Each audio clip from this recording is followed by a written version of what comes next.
এটা হচ্ছে তোমার নিজেকে জাস্টিফাইড করা যে fine I am not that person, আমি এই কাজটা করিনি বা আমি এই জিনিসটা বলিনি। যখন কেউ করছে আমি সেটা পাল্টা হয়তো বা প্রতিবাদ করছি যে আসলে ব্যাপারটা তো এরকম না। অপবিশ্বাসের কাজই বুবলির পেছনে লাগা, অর্থাৎ বুবলির নামে মিথ্যে ছড়ায় অপবিশ্বাস। ঠিক এমনই একটা অভিযোগ দাঁড় করিয়েছেন শবনম বুবলি।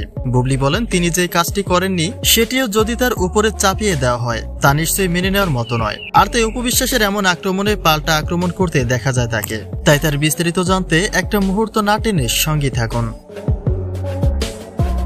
বর্তমান সময়ে ব্যক্তিগত দ্বন্দ্ব নিয়ে তুমুল হারে আলোচনায় থাকেন অপবিশ্বাস এবং শবনম বুবলি। যদিও তারা দুজনেই মুখরোচকভাবে একে অপরের প্রতি সহনশীলতা দেখান, কিন্তু কাজকর্মে তারা ঠিকই দ্বন্দ্বের প্রমাণ দেন।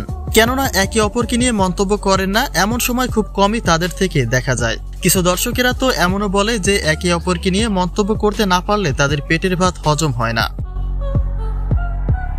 তবে এবারও অপবিশ্বাসকে ইঙ্গিত করে কিছু মন্তব্য করে বুবলি আলোচনায় এসেছেন ঠিকই, কিন্তু তা একটু ভিন্নভাবে।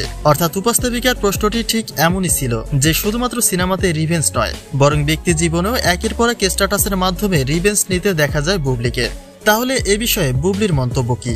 যেখানে অভিযোগের প্রতি পাল্টা অভিযোগ তুলেছেন বুবলি। বুবলি বলেন তিনিও তো একজন স্বাধীন নাগরিক, কিন্তু প্রতিনিয়তই যদি তার বিরুদ্ধে মিথ্যে গুজব ছড়ানো হয় তাহলে নিশ্চয় সেই বিষয়টিকে কেন্দ্র করে সকল দর্শকদের কাছে নিজেকে নির্দোষ প্রমাণ করা আবশ্যক।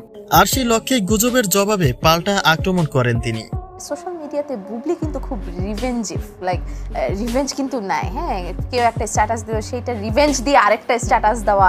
এটা হচ্ছে তোমার নিজেকে জাস্টিফাইড করা যে fine I am not that person, আমি এই কাজটা করিনি বা আমি এই জিনিসটা বলিনি। বুবলির এমন মন্তব্যে সকলের চোখে একমাত্র অপবিশ্বাসের নামটি উঠে আসছে। অর্থাৎ অপবিশ্বাসকে ইঙ্গিত করেই এসব মন্তব্য করেছেন বুবলি। কেননা ইন্ডাস্ট্রিতে একমাত্র অপবিশ্বাসের সাথেই স্ট্যাটাসের মাধ্যমে লড়াই হয় তার। তাহলে উপস্থাপিকা এবং শবনম বুবলির ইঙ্গিতে যে অপবিশ্বাসী ছিলেন তাতে কোনো সন্দেহ নেই। তবে বুবলির ভাষ্যমতে প্রতিনিয়তই তার বিরুদ্ধে গুজব ছড়িয়ে যাচ্ছে অপবিশ্বাস।